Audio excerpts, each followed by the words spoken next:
Have you ever wondered if the God of the Old Testament is the same God of the New Testament and Jesus?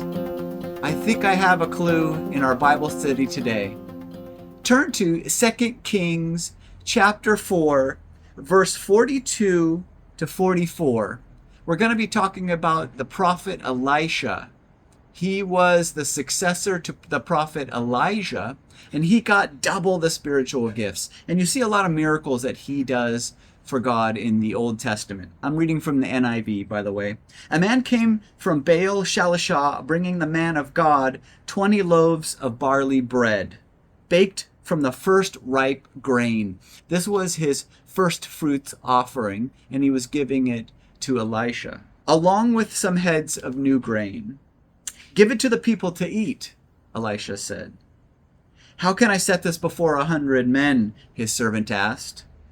But Elisha answered, give it to the people to eat. This is what the Lord says. So now Elisha is speaking for God himself. So God says, they will eat and have some left over. Then he set it before them. They ate and had some left over, according to the word of the Lord.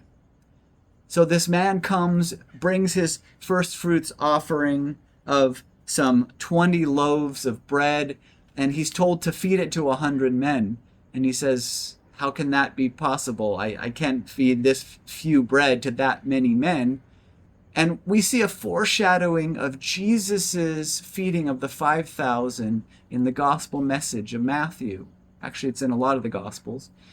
But we're going to look at Matthew chapter 14 and see the parallel to this. You see, the God of the Old Testament speaks through Elisha, and he multiplies the bread. And not only does he multiply the bread in order to create a miracle to feed the men, but he does it in abundance. We see the same heart of God in this story as we do with Jesus and the God of the New Testament. Jesus is the same God as the God of the Old Testament. He is God the Son. We have God the Father. We also have God the Spirit, right? The Trinity we see in Scripture. But we see the same heart of God of wanting to offer abundance. We're giving our little that we have, and God is able to multiply it. So whatever we give to the Lord, God can do so much more with it. So make sure that we are giving what we can, even if we think it's not something that can make a difference or matter. So when we jump over to the New Testament in Matthew chapter 14, verses 13 through 21, where Jesus is abundantly feeding the 5,000, where he's multiplying the fish and the loaves, we see the same heart of God.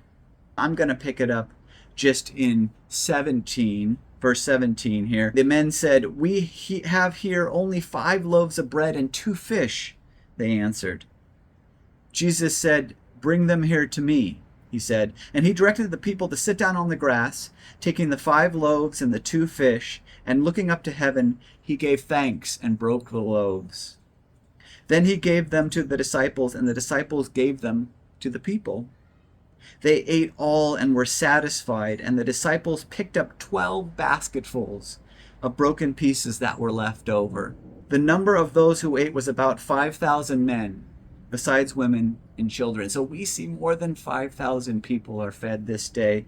And we see the same heart of God that we saw with Elisha in the Old Testament, the multiplying of food, specifically bread and fish here. But in the 2 stories, God's heart is not just to satisfy the needs of his people. It's to abundantly bless his people. So much so then with Jesus, there was 12 basketfuls that were left over from the bread that he multiplied. And same heart of God in the Old Testament, with not only satisfying, but to abundance. So bring what we have to God.